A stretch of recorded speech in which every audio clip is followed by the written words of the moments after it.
अक्सर मैं गांव की बात करता हूं, गांव के खंडहर होते उन भवनों को देखकर व्यथित होता हूं।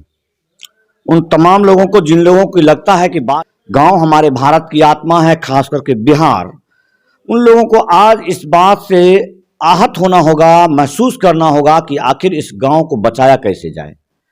क्योंकि गांव जो है समाज का एक उत्कृष्ट और संपूर्ण रूप से एक नमूना है, जिसके बगैर समाज की भी कल्पना नहीं की जा सकती है कि गांव ही वो चीज है जिसे अस्तित्व में कायम रहता है।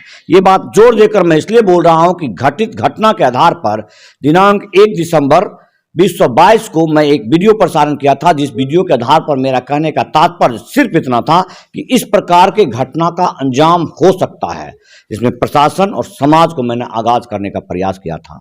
दो व्यक्ति मेरे बगल में बैठे हुए हैं, एक शिक्षित व्यक्ति हैं, समृद्ध व्यक्ति हैं और भारत के सम्मानित नागरिक हैं। मैं सिर्फ बिहार की बात नहीं कर रहा हूं, क्योंकि इन्होंने इस बिहार के गांव से उस भारत की आत्माओं दिल्ली तक का सफर किया है। जरा नाम बताएंगे अपना? मेरा नाम ज्योति भूषण हुआ। आप गांव एक बिहार के ऐतिहासिक गांव सदानंदपुर से हैं, लेकिन दिखते नहीं है गांव में। कहाँ रहते हैं आप? नहीं, एक्चुअली 2015-16 में मैं दिल्ली चला गया था। तो क्यों आप, चूंकि विरासत से लोग आपको जानते हैं, जमींदार परिवार से आते हैं, सक्षम है, समृद्ध गांव, क्यों दिल्ली चले गए थे? मैं कोका कोला में काम करता था, उसका मेरा एक्सीडेंट। आप लोग सामान्य नौकरी जैसे कोको कोला, MR वगैरह भी थे आप? जी जी। तो इस प्रकार काम करते, क्या घटना हुआ आपके साथ? हम अपने खेत बलाचक देखने के लिए कल गए, NH 31 पर से देख रहे थे। तो हम थे, हमारे भाई साहब थे और चाचा थे। वहीं गाड़ी लगा करके तो कुछ उपद्रवी टाइप के आदमी, असामाजिक आदमी, जिनका वायरल शायद आपने पहले भी किया था, वो लोग कुछ देर वॉच किए, फिर पता नहीं कहाँ से 25-30 के संख्या में आ गए लाठी डंडा लेते हुए। और थोड़ा बकझक हुआ, फिर वो लोग हम पे अटैक कर दिए। तो आप चूंकि दिल्ली जैसे शहर को देखा, बेगूसराय से लेकर के दिल्ली का सफर बहुत बड़ा होता है, तो इसे क्या कहते हैं, लॉ एंड ऑर्डर होता क्या है? प्रशासन वहां पर आई थी, लेकिन प्रशासन जाने के बाद आई है। लॉ एंड वो जब मार पीट के आपको भागे उसके बाद प्रशासन आई, लेकिन प्रशासन आई ना? जी हाँ आई थी। प्रशासन ने आपको वहां से उठा के ले गया? नहीं नहीं नहीं नहीं नहीं, नहीं। एक एम्बुलेंस के गाड़ी जा रही थी, उस पे भाई साहब गए और अपने गाड़ी से चाचा हम लोग गए। तो एम्बुलेंस की गाड़ी उन लोगों के लिए जो लोग कि गांव में आते हैं, उस प्रदेश को छोड़ करके, मिले हुए विरासतों को छोड़ करके बचाने के लिए। तो इस सोसाइटी में आप क्या फील करते हैं? वास्तव में सोसाइटी बचा हुआ क्या आप लोगों के, शिक्षित लोगों के लिए? बहुत खत्म हो चुका है। आप इस वेदना में आपके साथ चूंकि ग्राम एक बहुत बड़ी सभा हो चुकी है, जिसमें 30-32 लोग होते हैं, वार्ड पंच से लेकर के सरपंच तक, वार्ड कमिश्नर से लेकर मुखिया तक, मतलब बहुत सारी प्रक्रिया है, त्रिस्तरीय। आप लोग शिक्षित लोग समझ सकते हैं उन लोगों की संवेदनाएं। कोई मेल मिलाप, सहानुभूति रूप से समाज का एक बच्चा जिस तरह, कोई संवेदना नहीं। मतलब समाज मर गया है क्या? अभी तो यही कहा जाए। जब यही कहा जा रहा है, अभी तो आपने पीड़ा को महसूस किया, तो फिर क्या करेंगे? गांव छोड़ के फिर चले जाएंगे वापस? देखिए, हर संभव तो कोशिश करेंगे कि गांव में रहें, गांव में ही रहें। जो पैतृक संपत्ति जो मिला है। अच्छा, क्या ये आरोप लगते रहता है कि जमींदार आप लोग बहुत प्रताड़ित करते हैं गांव के लोगों को, अगल बगल को जो लोग, इस तरह से क्यों दूरी बना के रखते हैं आप लोगों से? नहीं, गांव के लोगों को, गांव में प्लस एरिया में हमारे परिवार का काफी देन है।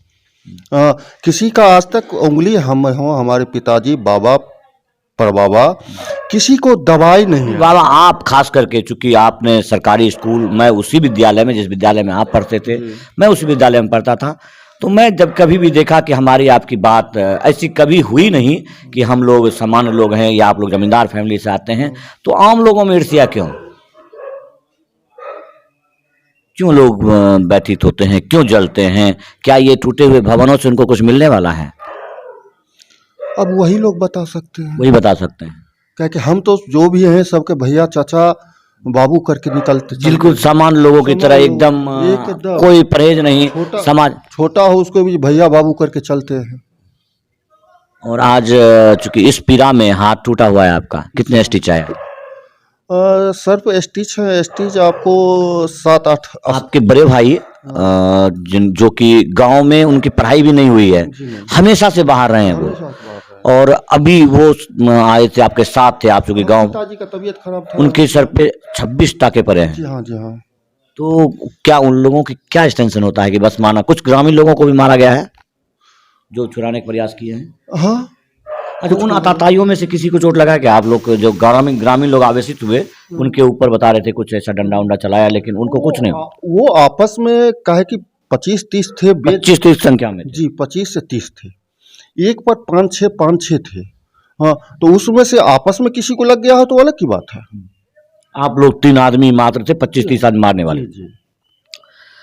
तो अंत में थोड़ा सा, चूंकि बिस्तर पर पीछे पड़े हुए हैं भानु बाबू, उनसे मैं आंशिक रूप से बात कर देता हूं कि आखिर माजरा क्या है, क्या माजरा है कि इस कदर कोई किसी को खास करके बहुत पीड़ा की बात है कि जो लोग यहाँ रहते हैं उनके साथ कुछ घटना होता है तो एक समान घटनाओं में से आता है। हो सकता है कोई द्वेष रहा हो, ईर्ष्या रहा हो, लेकिन जो लोग परदेश रहते हैं, एक सक्षम और समृद्ध होने के बावजूद उन लोगों के साथ यदि इस कदर घटना होता है, सरकार और प्रशासन और समाज के लिए ये बहुत बड़ी बात है कि जिन लोगों को आप अक्सर शिकायत करते हैं ये घोंसले वीरान हो गए और यहाँ वाले आने वाले जो चिड़िया हैं, रहने वाले चिड़िया, वो कहाँ चले गए। आरोप लगाने वाले को अब थोड़ा सा मैं आपको, बिस्तर पर पड़े हुए एक व्यक्ति हैं जिन्हें काफी चोट आया है। भानु बाबू, क्या लग रहा है आपको वास्तव में क्या ऐसा घटना था कि क्यों आप लोगों को 2-3 आदमी को इस तरह मार के गिरा दिया गया?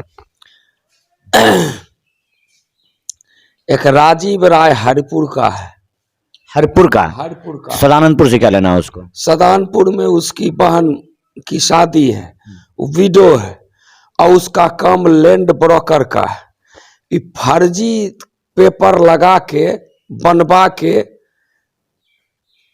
माने जिसको कि कोई राइट नहीं है जमीन बेचने का, उससे जमीन खरीद के हम लोगों का जमीन चाहता है हड़पना। आप लोगों की जमीन क्या बहुत जमीन है क्या आप लोगों के पास? नहीं, ऐसी बात नहीं है। तो जमींदार तो है ना? नहीं, तो किसान है, तो अब उतना ही जमीन बचा है जितना सामान्य किसान के। हाँ, सामान्य किसान हड़पना चाहता है। हरिपुर यदि है, उसने उसका यहाँ सदानंदपुर में सिस्टर है, उसका यही पेशा है। यहाँ से करोड़ों रुपया वो ठग के ठोक के। तो मैंने एक वीडियो बना दिया था तो आप लोग को बुरा लगा होगा कि मेरे रिश्तेदार के खिलाफ। ऐसी बात नहीं है, सच्चाई जहाँ बनता है ऐसी बात थोड़े है कि। तो अच्छा, एक जो बी एस्टेट करके एक मैंने वीडियो कहीं किसी के फेसबुक से निकाल करके डाला था, सदानंदपुर एस्टेट करके था, तभी बुरा लगा हुआ आपको कि जमींदार लोग आप कोई बुरा लगने की बात नहीं। सच्चाई है कि यहाँ पर लैंड ब्रोकर जो है तो उजागर होगा ही, लोग जानते ही हैं। तो क्या चाहते हैं वो लोग, क्यों मार? लॉ एंड ऑर्डर कुछ होता है, प्रशासन, मैंने वो वीडियो सिर्फ बनाया था प्रशासन और समाज को आगाज करने के लिए, तो कोई नहीं जगह प्रशासन को आना पड़ा ना मार के गिरा देने के बाद। वो हमेशा चाहता है कि हमसे लोग डरे, लोग अपना संपत्ति छोड़ के भाग जाए, हम उसको अपना बेच लें। इसी तरह का उसका पेशा है। तो कहीं से रंगदार बुला के ला के अपना जो है सो जमीन अथी कर लेता है, कब्जा कर लेता है, बेच लेता है। तो 20-25 की संख्या में यदि सदानंदपुर जैसे 35 को था, तो क्या यहाँ यदि चूंकि एनएच था वो गांव में इस कदर करके जा सकता है वो, फिर जब वहां पर कोई फर्क नहीं पड़ा समाज जगह किया सो पहले से छिप के बैठा हुआ था। हम लोग गए, उसके बाद जो है सो। तो अब प्रशासन के क्या कहना चाहेंगे आप? प्रशासन उचित कार्रवाई करे। और भी इस प्रकार से बहुत लोग प्रताड़ित हो रहे हैं इस मामले में। वहाँ ये जो लैंड ब्रोकर हैं, क्योंकि रियल एस्टेट बिहार में दिखता नहीं है। अच्छा, इस पे में आप समझ चुके होंगे, मैं एक बार आंशिक रूप से फिर से चाहूंगा ज्योति बाबू जराएंगे कि ये रियल एस्टेट का जो कारोबार है, लोग अपने आप को लैंड ब्रोकर करते हैं। आप लोग दिल्ली रहते हैं, तो दिल्ली रहने का मतलब वहाँ आपने देखा होगा तो ये यहाँ कार्यालय क्यों नहीं खोलते हैं, और इस प्रकार से ये जो कर रहे हैं क्या वो सही है या गलत है? आपको कैसा लगता है ये? देखिए, वहाँ land broker really land broker है। वो सहयोग करते हैं सिर्फ। वो सहयोग करते हैं और उनको 2% से काम है, 1% से काम है। 1% खरीदने वाले का इसलिए लिए, 1% बेचने वाले से लिए। यहाँ लूट है, यहाँ 10 के लेंगे, मान लीजिए आप लोगों को इसलिए प्रताड़ित किया जाता है कि जमीन हमारे हवाले कीजिए, हम उसको करोड़ों के हिसाब से बेचेंगे। औने पौने दाम में ले करके उसका करोड़ों में बेचे। तो शायद समझ चुके होंगे आप, ये जो कारोबार है, इस कारोबार में पड़ने वाले तमाम लोग समाज के वो विकृत हिस्सा है जिन लोगों के अंदर अपनी काबिलियत नहीं है कि वो सामान्य जीवन जी सके, काम कर सके, खेतों में, पशुओं पर, या फिर दुकानदारी कर सके, या जो भी सामान्य रूप से एक दिनचर्या के लिए बनाया गया है, जीवन जीने का तमाम तरीके बनाए गए हैं। ये वो लोग हैं जो आम लोगों को सिर्फ दिखाते हैं, ऊंची ऊंची गाड़ियां, बड़े बड़े बिल्डिंगें, ये सब दिखाने के लिए, झूठी तामोदा के लिए समाज को इस दशा में धकेल देते हैं, शायद आप समझ भी नहीं सकते हैं।